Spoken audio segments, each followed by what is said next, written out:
Hello friends, आप लोग कैसे हैं? आई होप कि आप लोग बहुत अच्छे होंगे। और आप लोगों की क्वेरीज थी कि सर आप लैब असिस्टेंट के जो जॉब प्रोफाइल्स हैं उसके ऊपर एक वीडियो बनाएं। तो ये जो हमारा वीडियो है ये लैब असिस्टेंट के जॉब प्रोफाइल के ऊपर ही है।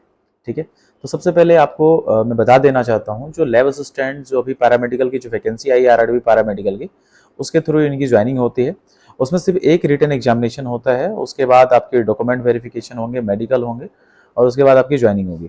और लैब असिस्टेंट जो है उसमें आपका जो जॉब प्रोफाइल है उसको लेके आपको बता देता हूँ, चाहता हूँ कि आप इसमें जो है आपको क्या क्या काम करना होता है। तो सबसे पहला काम होता है आपका सैंपल कलेक्शन और प्रोसेसिंग। इसमें आपको ब्लड जो सैंपल है उसको कलेक्ट करना है, आपको अच्छे से ब्लड कलेक्शन आना चाहिए। प्रॉपर लेबलिंग और स्टोरेज जो है सैंपल का उसके बारे में आपको अच्छे से पता होना चाहिए। ऑर्डर ऑफ ड्रॉ के बारे में बहुत अच्छे से पता होना चाहिए। फिर उसके बाद सैंपल का प्रोसेसिंग होता है, और टेस्ट डायग्नोस्टिक करने के लिए जो टेस्ट के लिए हम प्रोसेस करते हैं सैंपल को, जैसे सर्टिफिकेशन करते हैं, तो ये आपको अच्छे से इसके बारे में पता होना चाहिए। नेक्स्ट हमारा आता है परफॉर्मिंग लेबोरेटरी टेस्ट। तो इसमें आपको जो है कुछ रूटीन टेस्ट परफॉर्म करने होते हैं, जैसे कि सीबीसी है, यूरिन एनालिसिस होता है, और बायोकेमिकल जो टेस्ट होते हैं हमारे, ये परफॉर्म करने होते हैं आपको।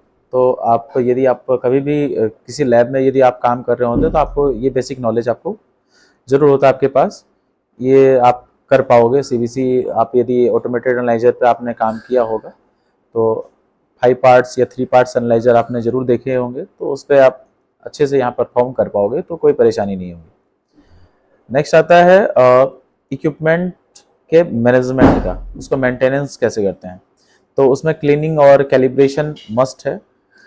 नेक्स्ट आता है कि आपके जो रिएजेंट का अवेलेबिलिटी है उसके ऊपर आता है। तो आपको ये इंश्योर होना है कि जो हमारा जो टेस्ट हम कर रहे हैं उससे पहले हमारा जो मशीन है उसमें रिएजेंट फुलफिल है कि नहीं, रिएजेंट की अवेलेबिलिटी को चेक करना है।